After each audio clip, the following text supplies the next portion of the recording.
আসসালামু আলাইকুম। আজকে দেখাবো কিভাবে cPanel লগইন করবেন বা নতুন কেনার পরে cPanel-এর ইউজারনেম পাসওয়ার্ড খুঁজে পাবেন। সার্চ করার পরেই আপনি এরকম একটা ড্যাশবোর্ড দেখতে পারবেন।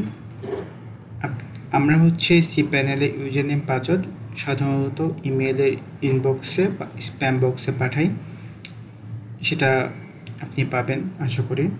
যদি নাও পান সেক্ষেত্রে আপনি আপনার অ্যাকাউন্টে লগ ইন করার পরে ডান পাশে আপনার নাম লেখা থাকবে, নামের উপরে ক্লিক করবেন। নামের উপরে ক্লিক করলে দেখবেন যে ইমেল হিস্টোরি, এখানে ক্লিক করার পরে দেখুন আমরা যে মেসেজগুলো পাঠাই সেগুলো লিস্ট এখানে পেয়ে যাবেন। আমরা cPanel লগ ইন ইনফরমেশন খুঁজতেছি, তো আমরা দেখবেন যেটা পাঠিয়েছিলাম উইভোস্টিং cPanel অ্যাকাউন্ট ইনফরমেশন, আমরা এখানে ক্লিক করব। আমরা ক্লিক করলেই লগ ইন ডিটেলস পেয়ে যাব।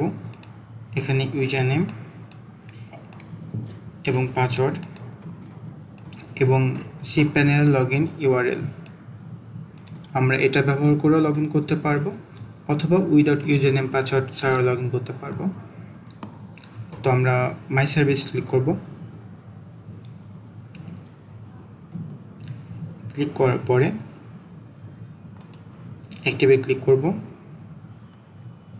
আপনি এখানকার cPanel-এর ইউজার পাসওয়ার্ড দিয়ে লগ ইন করতে পারবেন অথবা আপনি চাইলে without user password log in করতে পারবেন, সেজন্য আমরা অপশন দিয়ে রেখেছি। দেখবেন লগ ইন টু cPanel, এখানে ক্লিক করার সাথে সাথে cPanel লগ ইন হয়ে যাবে। আমরা ক্লিক করলাম, দেখুন cPanel লগ ইন কমপ্লিট হয়েছে। আশা করি বুঝতে পেরেছেন। ধন্যবাদ।